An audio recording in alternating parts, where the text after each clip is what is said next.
What's going on, guys? It's Bromley at Empire Barbell. Today we're going to talk about the dirty bulk.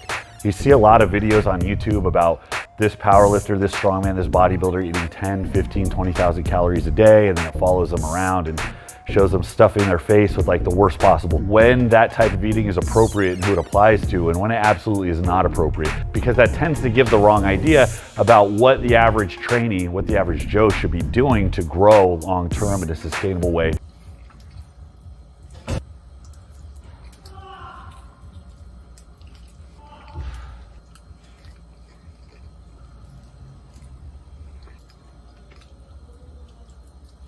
So, what is a dirty bulk? A dirty bulk is basically eating a lot of what we would consider dirty foods, crap foods, processed foods in a bid to gain a lot of weight in a very short period of time.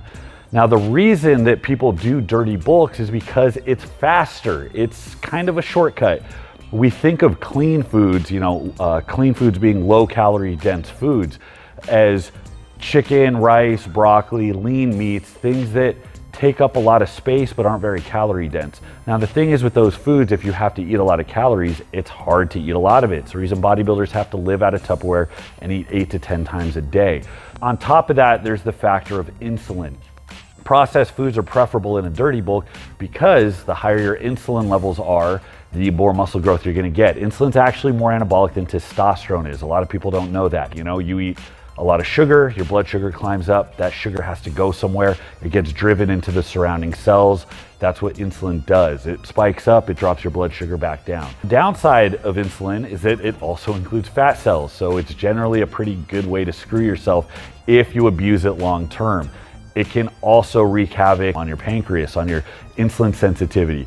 Down the road, it could really open up, if you're reckless, it could really open up the possibility of type 2 diabetes. So you wanna be careful with this. But assuming we're being responsible, we're just doing it in the short term, that is the benefit of the dirty bulk.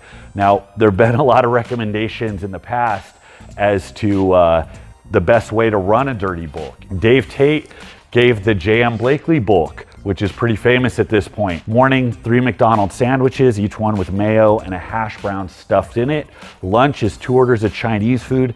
MSG was mandatory. You couldn't go anywhere where there was no MSG. A Hershey bar was to be eaten every hour on the hour while you were awake, specifically for the purpose of keeping your insulin levels elevated throughout the day. And then dinner was a large pizza with all of the toppings you could fit on it. If you stick to it long term, you might run into some problems. The C.T. Fletcher one's pretty famous. His lunch included 4 Big Macs, 4 fries, 4 apple pies, and 2 chocolate shakes.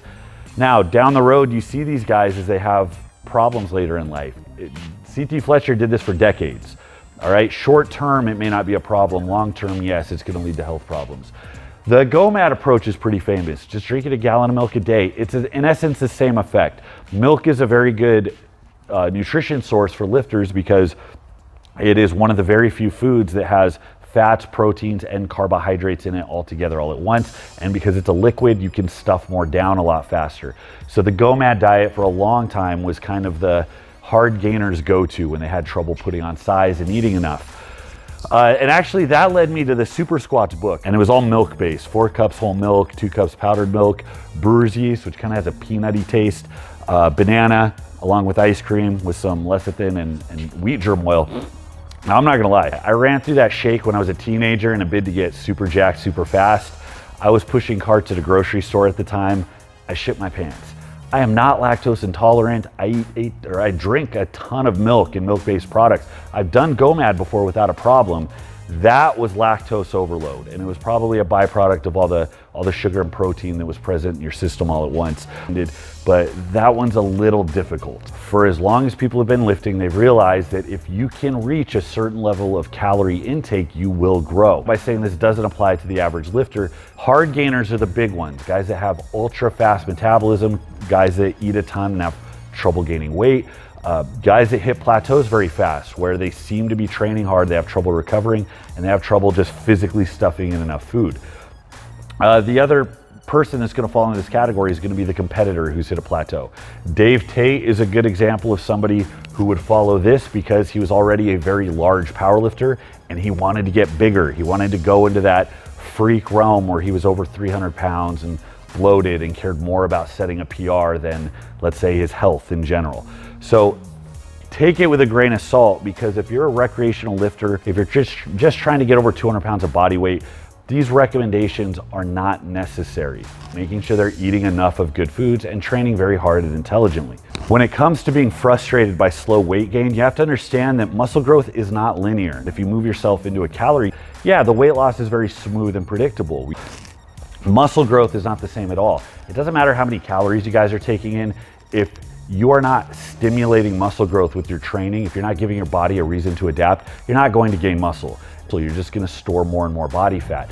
So muscle growth comes for that reason in a very kind of punctuated aggressive state, followed by a period of plateauing.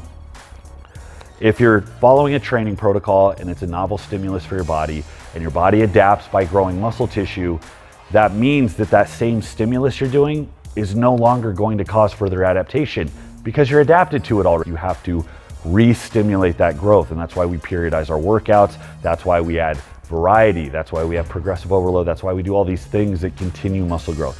So the calorie intake has to also be matched with the training that causes those aggressive punctuated peaks. When I started lifting, I was about 175 pounds in high school.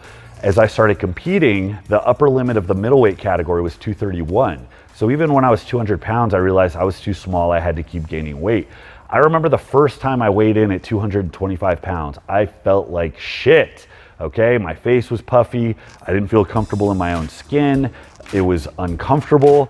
I was strong, I was performing better, but I felt fat and kind of bloaty and kind of gross. When you're seeing a video of Eddie Hall putting away 10,000 calories in a day, you have to understand that he's already a fully realized elite athlete. You're missing all the steps he took to get to that point. When Eddie Hall was 220 pounds, he did not consume 10,000 calories a day. If 4,000 calories is a calorie surplus for you, the only thing those extra 6,000 calories are gonna do is get you really fat really fast. So even if you're following the dirty bulk approach, it's important to know that you don't need to shoot for the moon. Most of you, I would not recommend this for. If you are a hard gainer, if you're sincerely having trouble growing, as in you've been training with substantial effort consistently for a period of months and your weight has not moved, you haven't grown, you haven't gained any muscle, I would recommend something like this for a short set period of time. This is not a lifestyle, all right? I'm gonna introduce you guys to Glenn Ross. Glenn Ross was a bodybuilder in the 80s. He went on to become one of the strongest men in the world. He was one of the first big popular strongmen. And he was a fan favorite. He was very jovial, had a great personality. He was also morbidly obese. And that's an example of a guy that went the dirty bulk route and just ran it until the wheels fell off. So ask yourself sincerely, are you prepared to go the Glenn Ross route? Is that what you want out of this? And you're doing these for short, definite, finite periods, you can see a bump in your body weight, and then you can go back to a normal type of eating to let yourself acclimate and have that new bump in body weight be your new reset point. Now, it feels great to be bloated and strong, but it doesn't feel good to not be able to tie your own shoes. It's not gonna be every meal I ever have, but let's say after a very heavy squat day, you know, one of those days that kind of beat you down, to jack your insulin levels up, to saturate your body with calories, and to make sure that you have fuel to grow that night while you sleep. So as it stands right now, I'm getting about 4 to 5 meals a week that are kind of following this dirty approach, and I'm only gonna do that for as long as it takes me to get to my target weight. I'm gonna go back to a normal style of eating, which is gonna have to involve bigger portion sizes, but it's still gonna be more normal foods. Remember, this is just a tool. This is just one piece of the puzzle, and it's something that has to be driven with intelligent training. If you're inconsistent with your training, if you don't have a good handle on your programming, you have no business doing this. The quality of your training is the most important thing when it comes to growing muscle mass over time. Diet is secondary. Also remember that you do not have to be obese to be strong. Most people opt for that. Like I said, this is kind of a shortcut. People do it because it's easier, it's more convenient. Nobody wants to eat like a bodybuilder. It's the thing people don't know. The real hard part about bodybuilding is you're a professional eater. It's not so much the training, it's what you have to do the rest of the day. It's nonstop, 24/7, discipline, regimented eating schedules. Gaining 5 to 10 pounds of muscle might take a year, which is why an aggressive approach like this might be appealing to you. Losing 5 to 10 pounds of body fat should take 5 or 6 weeks. Thanks for watching, guys. Until next time, this is Bromley at Empire Barbell. I'll see you.